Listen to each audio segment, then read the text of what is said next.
Já, komið þið sæl og blessuð. Við ætlum eins og stundum áður að ræða menntamál, skólamál, börnin okkar, grunnskólana.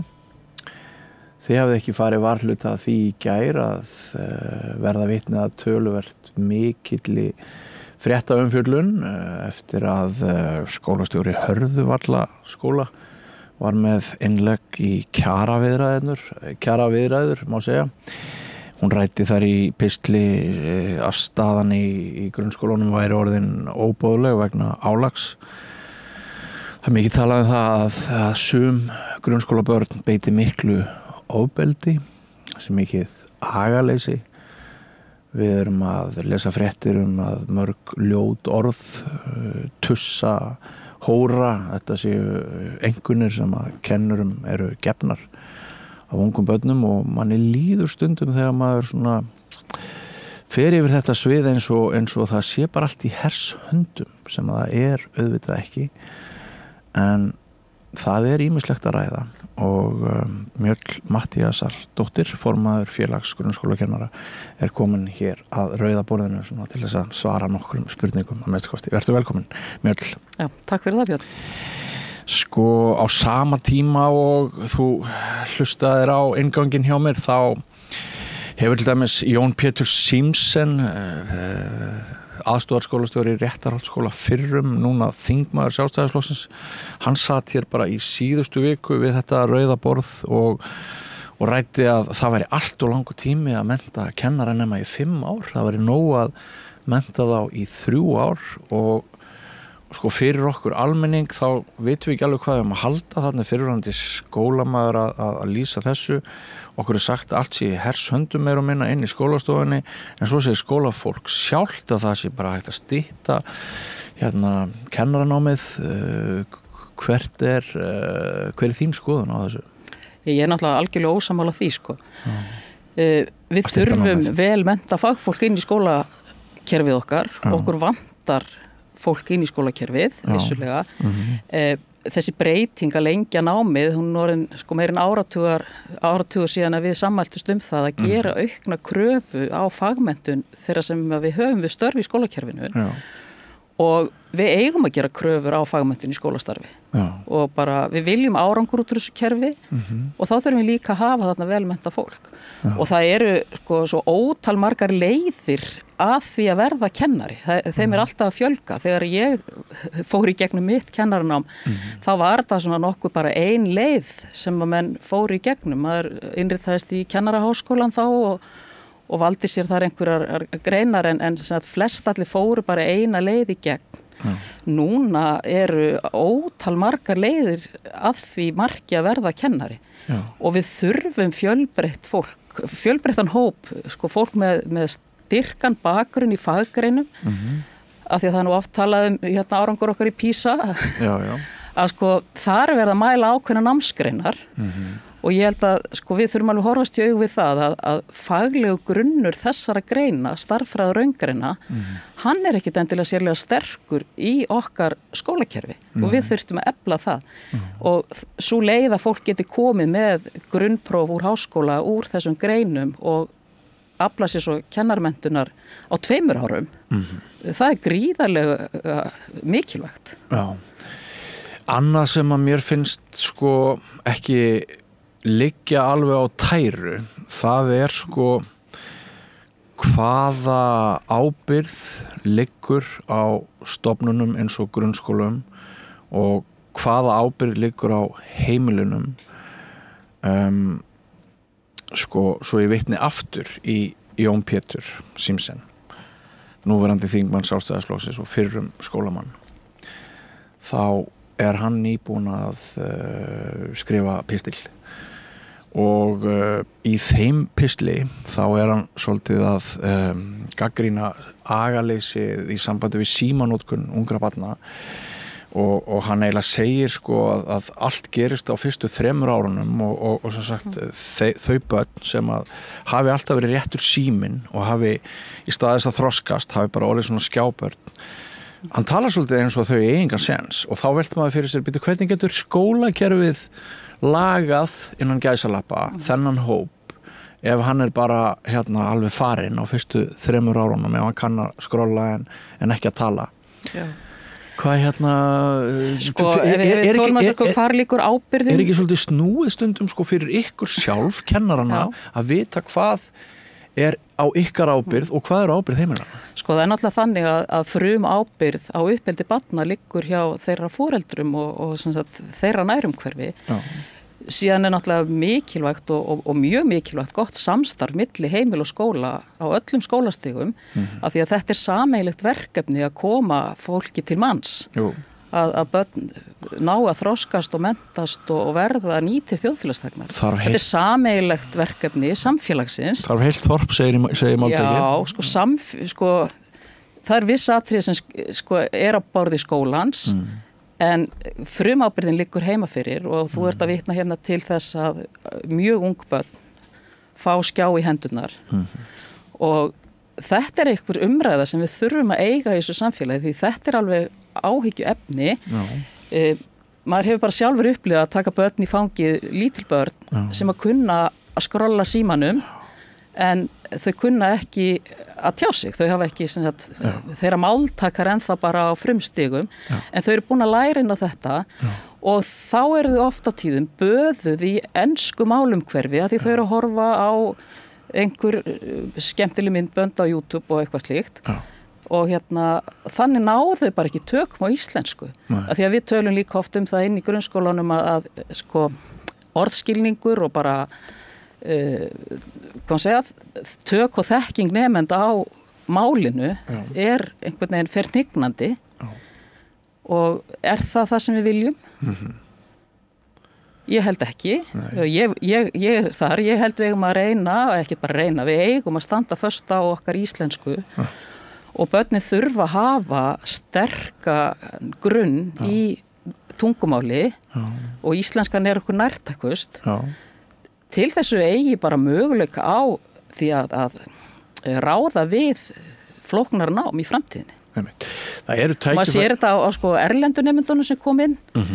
Þeir eru kannski búin að læra ákveðið grunn í íslensku en það skortir oft þessa djúpa hugtökuskilning og þessa dýpri rætur málsins og það er þeim fjötru fót þegar þau til dæmis fara í framhaldsnám. En ég held að séu tækifæri fyrir íslenskuna bara akkurat núna þessi misserinn. Mér er sagt af barninu mínu sem er í grunnskóla og líka segir barnið mitt sem er í framhaldsskóla að það sé að breytast viðhorf nemenda til íslenskunar að þessi mörg börn farin átt að segja á því að það sé mjög cool og skapið þeim mjög mikil tækifæri að tala góða íslensku og meðan enskan sé bara svona þetta sem allir munu kunna þokkalega plús og þannig að Já, ég vona svo sannarlega að það hafi verið fyrir Já, ég fundi smá voni í brjóstinu vegna þessar umræðu og ég held að þau hafi rétt fyrir sér. Ég held að þegar kemur að þau við ráðum hvert annað að þá munum við ganga út frá því að enskukunnáttu okkar sé bara ágætt en sá sem tjáir sig vel á íslenskri tungu hann stendur framar en einhver annar. Ég held að það hafi verið þannig og verið þannig áfram. En svo vilja nú sumir alveg snúa þessu við og segja bara hættum að kenna íslensku og tökum bensku. Já, við erum ekki því liði. Nei, svo sannarlega ekki en þessar raddir heyrast Já, það er þetta með að Ísland verði svona eyja í alþjóða heiminum og já, akkurat en grunnskólakennarar og blaðamenn einhverjir á samstöðinni, þeir eru ekkit endilega í því liði. En af því að ég opnaði þennan þátt með umræðu ofbeldi og agavandamál og allt þetta það eitt af því sem við vitum ekki það ratar hvert einasta frávik og hver einasta setning þar sem að þú heyrir orðið tussa eða einhvers konar ofbeldi líkamlegt inn í skólastofunni ratar hvert einasta frávik í fréttir og eru kennarar sem eru að skrifa svona greinar í kjarabaráttu, þið viljið náttúrulega fá hærri laun og þið viljið lýsa því fyrir okkur að aðstæður ykkar margra til að kenna erfiðar. Er hvert einasta frávik alltaf í fréttum eða er bara stríðsástand inn í skólum? Nei, það er svo langt í frá að þetta rati fréttir vegna þess að kennar eru náttúrulega bara alltaf að standa svolítið vörðum sína nemendur og vernda þeirra, huga persónuvernd og annað. Þannig að við fáum aldrei nú bara rétt toppin og ísjakkanum sem að ratar allir í fréttir.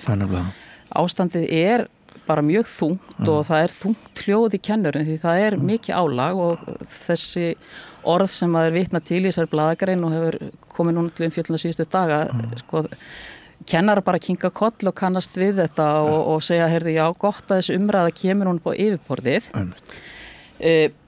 Skráni, sko, við höfum svolítið farið yfir það því það er kannski pínu vitundavakning meðal kennara það að það þurfa að standa betur að skráningum ofbeldi sem á sér stað inn í skólakerfinu. Þú veist, kennarar eru barðir, bitnir, klóraðir.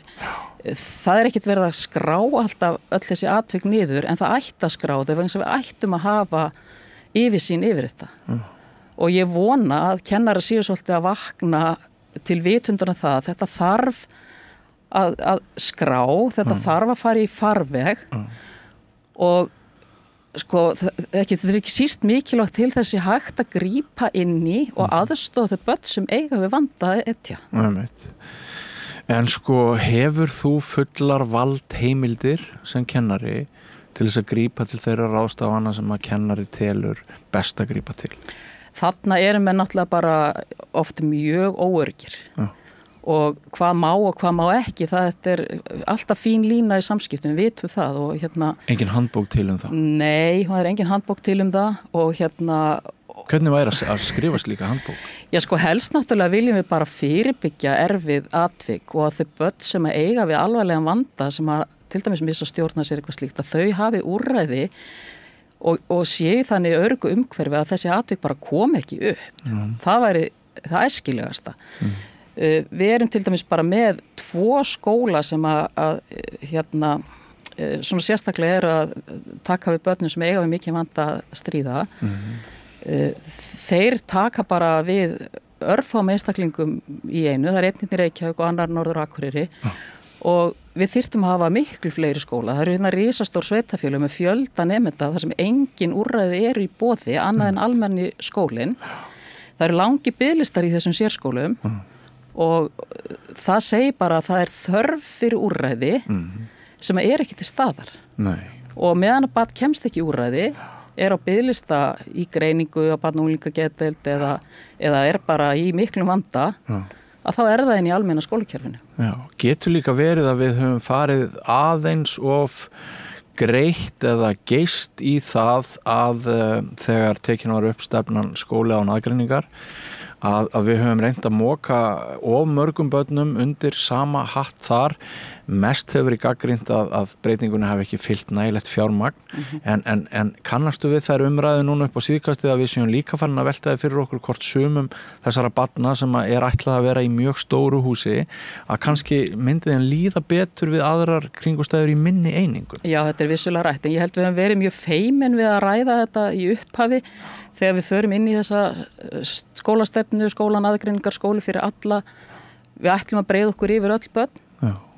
Sem svona fyrsta val. Stórfallegu faðmur, maður skilur alveg hugsunina. Já, mjög fallegt en þessu þarf að fylgja alls konar stuðningur að vegna þess að nemendurnir eru náttúrulega bara ólíkir og þeir þurfa misjafna stuðning og það hefur ekkert alltaf verið til fjármagn eða mannskapur til þess að veita þann stuðning inn í almenna skólakerfinu. Og já, þessar raddir að sko einhverjum börnum sé kannski bara betur borgið og þeir muni líða betur í úrræðum sem eru sértækari. Hún vissulega heyrist og ég held hún heyrist oftar og háværar núorðið og við þurfum virkilega bara að setjast yfir það. Já, einu sinni fór ég með hóp af grunnskóla drengjum í ferðalag norður í land og ég hlustaði á sögur úr skólanum í 4 daga. Það var mjög áhugavert og skemmtilegt, ég var bara að fluga vegg. Þar kom meðal annars á daginn að þeirra mat var það að svona, hvað maður að segja, frávika nemendur sem eiga við agavandamál stríða kannski, að það sé mörg dæmi það að þeir taki bara 50-60% tíma kennarans og hinn séu það bara ekki gera neitt. Þetta hljómar mjög kunnulega og setur kennarinn alltaf í þessa erfiðu tókstreitu. Auðvitað þarf hann að slökkva elda, auðvitað þarf hann að sinna bráðum tilfellum en á meðan situr kannski stór hluti bekkjarins og býður og kennarinn fær ákveðið samviskupið við því að vera ekki að sinna þeim börnum og svo sko kemur alltaf þessu sko, hvar byrja og enda réttindi hvers og eins, skilurðu? Hvað með rétt að svona, hvað maður segja, meirihlutans sem að er þolandi í erfiðum aðstæðum ef að nemendur missa stjórn á sér til dæmis. Já. Hvað eru margir grunnskólakennarar núna í leyfi vegna kulnunar? Ertu með einhverja próstutölur? Nei, við höfum engar tölur þetta. Við vitum bara, vegna þess að sveitafélögin hafa svo alveg flaggað því að það er hátt veikindahlutfall í okkar hópi. Já. Og auðvitað inn að borð til sko, félags grunnskólakennara að rata bara allra erfiðustu málin kannski. Já. En álagið svo margskonar sko. Jú, það er út af þessu starfsaðstöðum og erfið einstaklingum. Það er líka bara út af mönnunarvanda í skólanum. Já. Við náttúrulega erum að horfa upp á sko geigvænlega þróun núna síðustu árin á fjölgun ófaglærðra við kennslu í skólanum. Ertu með tölur í þeim efnum? Já, árið 2023 vorum við komin með sko 50 þeirra sem starfa við kennslu, ekki með réttindi, 20%. Og mig grunar alveg og svona ég sé sterkar vísbendingar það að þessi tala hafi enn farið hækkandi núna síðastliðið ár. Þetta er bara mjög alvarleg staða og veldur sko, þetta verða svona snjóboltaáhrif. Því að kennarinn sem er fyrir í starfi og er alltaf að fá nýjan leiðbeinanda inn sér við hlið sem hann þarf að setja inn í verkefnin, hann þarf svona að leiðbeina áfram. Þeir eru að gefast upp í auknum mæli og við erum að fá fleiri og fleiri dæmi kennara, ég vil bara reynda kennara sem að eru að hætta störfum ekki bara vegna þess að venjulega álags í kennslunni heldur þessa álags á starfsmannaveltunni í kringum þá. Og þetta er náttúrulega bara mjög óhagkvæmt fyrir rekstraraðila skólana að vera með þessa svakalegu starfsmannaveltu. Já. Þetta hefur snúist alveg við. Þegar ég var barn í grunnskóla, ég get alveg ljóstraði upp hérna, ég hef skrifað það í sumar af bókunum mínum. Það var þetta beitt ofbeldi, kennarar beittu nemendur ofbeldi. Þeir hefðu fulla heimild til þess að jafnvel berja nemanda upp í töflu þannig að hann fekk blóðna sér ef hann kunni ekki svarið með einhverju starffræði formúlu. Þetta voru dæmin, þau voru út allt. Við bjuggum náttúrulega bara í öðru samfélagi þar sem að sko voru bara önnur viðmið. Jú, og hérna, það er eitthvað sem við viljum ekki sjá í dag. Nei, við höfum ákveðið að við ætlum að hafa þetta öðruvísi. En það sem ég er að reyna að koma að er að á þessum tíma er vald kennarans í rauninni of mikið og foreldrar eru afskiptir og þeir fá ekki upplýsingar það hvað er að gera inn í kennslustofunni. En núna líður manni svolítið eins og það hafi snúist við með öfgafullum hætti. Já, eins og kom svo sem fram í þessari umfjöllun sem þú vitnaði nú til hérna í byrjun að þar menn svolítið að segja, þurfa ekki foreldrar að fara að stíga skref tilbaka. Sko, samstarf heimilis og skóla er alveg gríðarlega mikilvægt og gott samstarf foreldra og kennara nám barnanna er mikilvægt og upplýsingagjöf er mikilvægt. Hins vegar virðist sko ágangur sumra foreldra og nú skulum við bara taka fram, ég meina meirhlutin er bara í góðu samstarfi við sína kennara, en sumir foreldra ganga fram með alltið svona aggressívum hætti gagnvart kennurum og það veldur álagi eitt og sér og veldur álagi sko á svolítið flókin hátt, skilur þú veist, jáfnvel foreldra sem eru að sækja það mjög stíft að koma inn í kennslustundir. Já, akkurat. Og þá hugum maður spýtu, hvað með persónuvernd hinna nemendana? Einmitt. Við erum eina skólakerfið bara í nágranna, sko, þetta tíðkast ekki í nágrannalöndunum að foreldrar hafi svona greiðan aðgang inn í skólana. Nei. Og eitt er skilur gott samstarf og góð samskipti, annað er þessi óhefti aðgangur. Og þarna þurfa kennarar bara svolítið og skóla samfélagin að setja mörk og reglur. Það er til dæmis ekkert eðlilegt að kennari bara svara upplýsingapóstum eða fyrirspurnum frá foreldrum bara í tíma og ótíma sama hvenær sólarhringsins er í tölvupósti. En það er svona, stundum er það einhvern veginn svona krafan sem er sett fram. Ég sendi nú hérna tölvupósti í gærkvöld og ég er ekki búin að fá neitt svar. En á hvers? Ef þú sendir hérna fyrirspurna og þjónustufulltrúnaðinn í bankanum á laugardagskvöldi og hérna sendir svo bankastjórunum pósta því þú ekki komið svar á sunnudegi, þetta er engum í huga að gera. En þetta er bara veruleiki sem kennarar búa við. En á hvers könnu ættu umbætur í þessa veru að hérna vera, sko, ætti þetta að koma frá ráðuneytinu, ætti þetta að koma frá þessari nýju miðstöð þarna, skólaþróunar, engin mann hvað hún heitir. Miðstöð menntunar og skólaþjónustu. Já, hún er alveg ekki með mjög spennandi nafn, en eða á þetta bara að vera rými, hvers og einn skóla, hvað með samræmingu þarna? Það er nú kannski algjör óþarfi að sem við alltaf vera að finna pjóli á hverjum einasta stað, sko.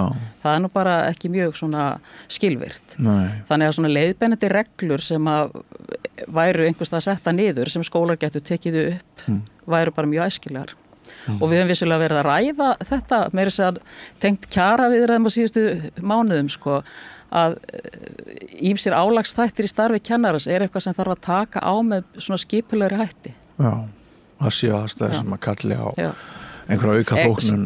Nei, sko, ég er nú meira bara að tala svona samræmda reglur en svona fara svolítið yfir það hvað er á verksviði kennarans, hvert er ábyrgðarsvið kennarans, vegna þess að kennarar eru komnir með svona einhvern veginn á sína könnu, hægt og rólega, ósjálfrátt, alls konar verkefni sem ættu ekkert að vera á þeirra könnu. Nei. Ég vænti þess Mjöll að þú heyrir raddir úr flestum eða bara öllum grunnskólum landsins. Hvað eru þið margir? Þeir eru svona 170 talsins eitthvað svo leys, þannig að ég er nú ekki kannski með beina tengingu inn í það alla daglega. En hérna við erum með mjög gott tengslanett landið, hérna félagið okkar og trúnaðarmannakerfin í öllum skólum. Þetta eru margir skólar, margar byggðir. Nú langar mér til þess að fara aðeins með þér norður til Akureyrar. Já. Hvernig hefur reynslan orðið af símabanninu í grunnskólakerfinu á Akureyri? Ég hef nú bara engar svona staðfestar heimildir það í sjálfu sér, sko. Er það ekki? Nei. Sko, sumir segja mér að þetta sé algjört meik og hérna ég man eftir því að fréttirnar sem voru fluttar á þessi fyrra haust voru yfirleitt mjög gaggrínar og það var talað við krakkana sjálf sem eðlilega hvaða unglingur í heimi myndi ekki vilja halda sínum síma hjá sér og þau hafa vanist upp við það og maður er náttúrulega enginn tilbúin að gefa frá sér einhver réttindi og forréttindi og samskiptatæki og svona. Bara mín persónlega skoðun er svo að við þurfum að læra bara umgangast alla svona tækni á ábyrgð og ég er ekkert endilega hlynt því að boð og bönn séu lausnin heldur frekar að menn svona ræði hlutina og komist að tilverði sáttmælu ákveðna leikreglur og ég starfaði í skóla þar sem að við ræddum þetta við krakkana og það voru bara búin til reglur sem þau voru þáttakendur í að móta. Þau til dæmis tóku það upp sjálf að vilja hafa tækjalösa frímínútur til þess að geta átt samskipti og var tíma sínum með öðrum hætti heldur en alltaf í einhverju síma. Þannig að sko, ég held við eigum að frekar að taka samtalið og búa okkur til leikreglur heldur en að bara setja innliða boð og bönn vegna þess að hver á framfylgja boðum og bönnum en eitt verkefni sem kennarinn á að taka að sér og hefur raunni ekkert endilega úrræði til að beita ef á reynir sko. Þannig að það getur orðið flókið. Svo er það eins og sjóna með miðaldra foreldra eins og þegar ég og konu mín eignast 2 yngstu börnin okkar og þessi bylting ríður yfir. Við erum bara of gömul til þess að átta okkur á því hvort við erum of gömul til þess að hafa rétta skoðan á þessu. Þannig að við höfum gjarnan vilja að fá svona aðstoð frá samfélaginu til þess að vega þá meta hvort rétt var að þetta barn fengi þennan síma á þessum aldri og svo framvegis og hvort það ætti að fá að vera njóta samfélagsmiðla og svona. Þannig að sko það getur líka bara verið svona mikið léttir fyrir mjög marga ef það eru boð og bönn og reglur og ef það verður svona konsensus, sameiginlegur sáttmáli að þannig að þetta fari ekki út í því matskenda. Nú sko þessi samfélagsmiðlar þeir hafa nú sína reglur aldurstakmörk til dæmis og hver á framfylgja þeim? Er það heimilið sem að lætur börnin hafa síman í hendurnar eða er það skólinn sem að hefur ekkert yfir tækjana ráða? En verkefnum með þetta er svona eitt af þessum dæmum þar sem að verkefnum með svolítið svona ítt svolítið inn í skólana. Skólinn á að hafa skoðun og skólinn á að setja reglur og skólinn á að redda en ábyrgðin er í rauninni inn á heimilinu. En við erum með dæmi ríki eins og Ástralíu sem að taka bara risaskref og hefur ekkert með heimilin að gera, bara skólarnir bara segja engir símar hér innan við 14 ára aldur og okkur sagt að við lesum það í erlendum fréttamiðlum að fleiri ríki í heiminum séu að taka miklu harðari reglur síma, samfélagsmiðla og hvernig við erum að umgangast þessi tæki og mér finnst það sko, út frá því sem ég var að nefna mér finnst það mjög áhugavert að rannsóknir hafa verið gerðar sem sýna einmitt að miðaldra foreldrar og gamlir foreldrar þeir veita börnum sínum miklu meira frelsi og rými til þess að umgangast nýja tækni af því að við erum svo hrættum heldur en ungi foreldrar af því að við teljum að við séum kannski aðeins búin að missa hvað maður að segja snertingu við slagaæð breytingarna Já, en þú veist, þetta bara dæmið það að við kannski erum ekki nógu duglega að taka þetta samfélagslega samtal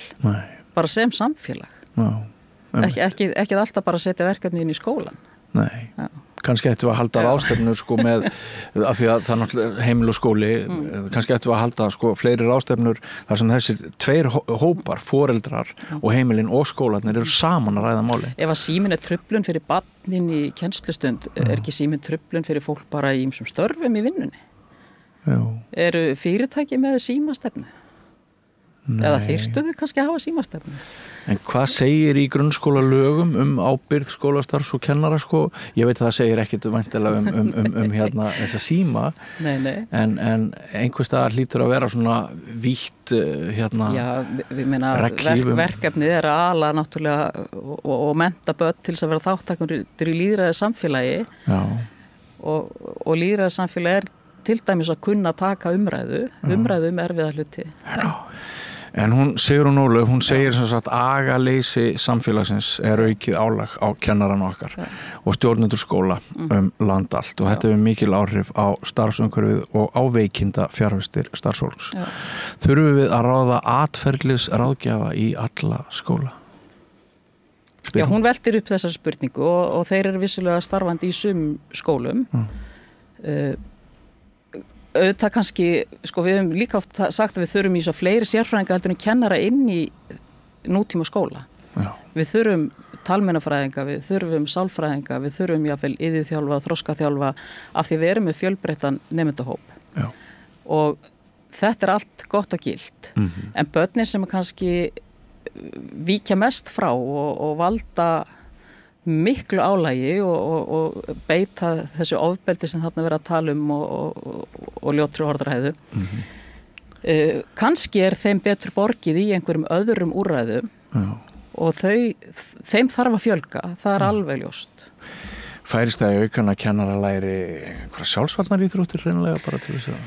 Ekki kannski beinlýs það en sko hún einmitt vitnaði nú til þess í samtölum kringum þess að greinaskrif að hún hefði sótt námskeið.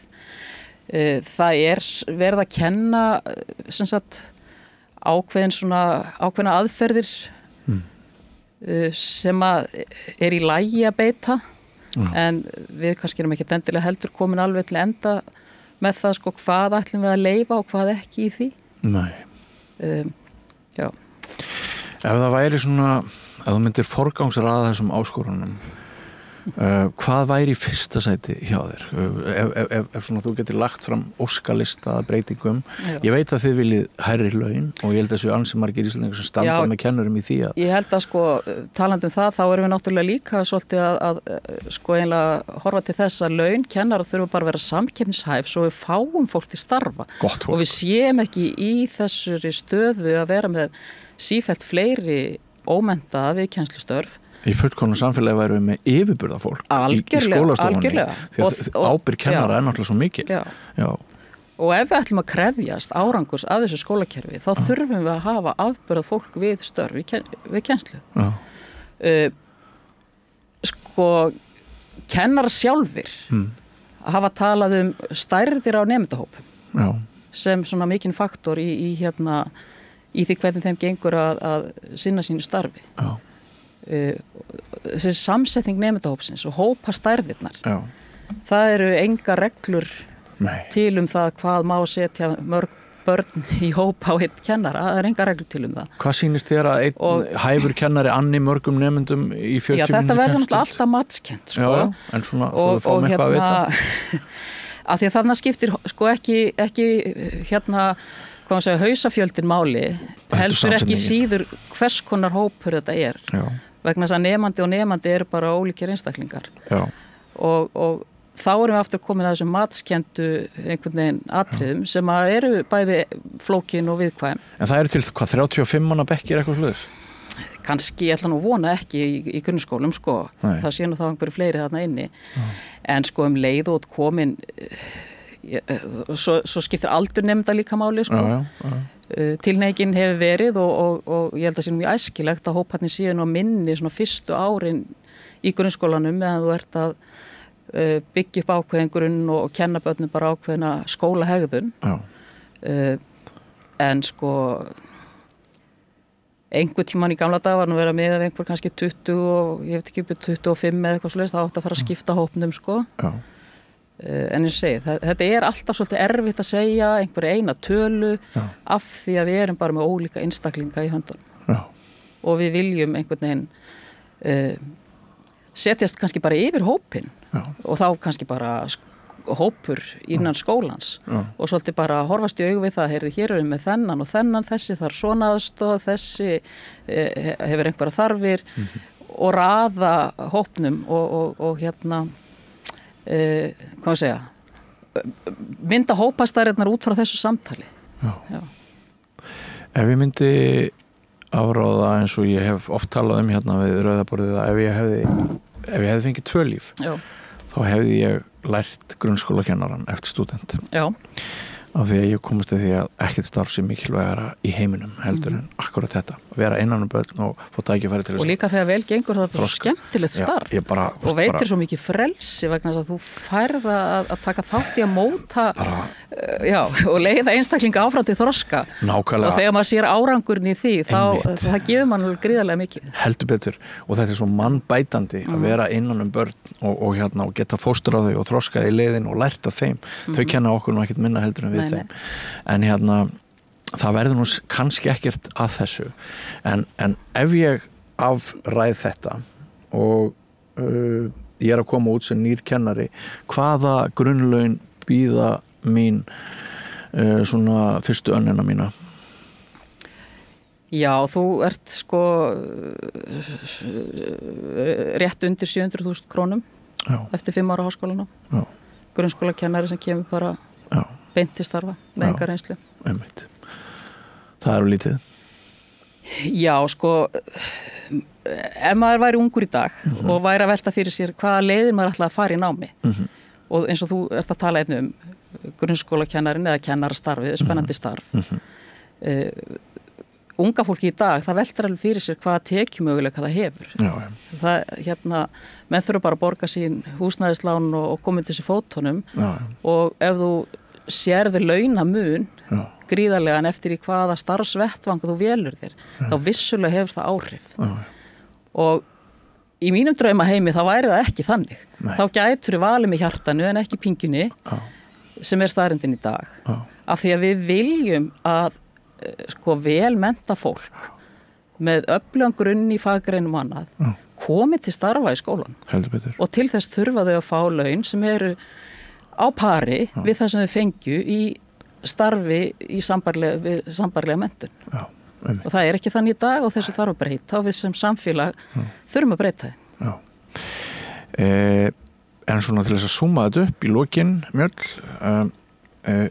þegar maður sendir börnin sín í skólan á mótnana, í grunnskólana, þarf maður að hafa áhyggjur að því að öryggið þeirra sé ekki sem skildi. Var það meira fyrir 10 árum? Já, það er stórt spurt. Þetta eru stóru spurningar. Já, það eru það. Stór orð sem falla. Já, það eru það. Sko, því miður þá erum við að sjá atvik og aðstæður sem eru ekki með þeim hætti sem við viljum. En auðvitað ætti þetta ekki að vera þannig og þetta ætti að vera þannig að foreldrar sem sendir barnið sitt á morgni geti bara sendt það inn í traust umhverfi, vitandi það að við þeir tekur fagfólk sem að er starfi sínu vaxið og hefur úrræði til þess að taka á erfiðum áskorunum. Og við þurfum aðeins að bæta í þar, bæta þessi úrræði sem í boði eru. Kæra þakki fyrir komuna hér að Rauða borðinu, Mjöll Matthíasardóttir, formaður félags grunnskólakennara. Farið ekki langt, við höldum hér áfram umræðinu eftir andartak. Allir þættir samstæðvarinnar eru fáanlegir á öllum helstu hlaðvarpsveitum.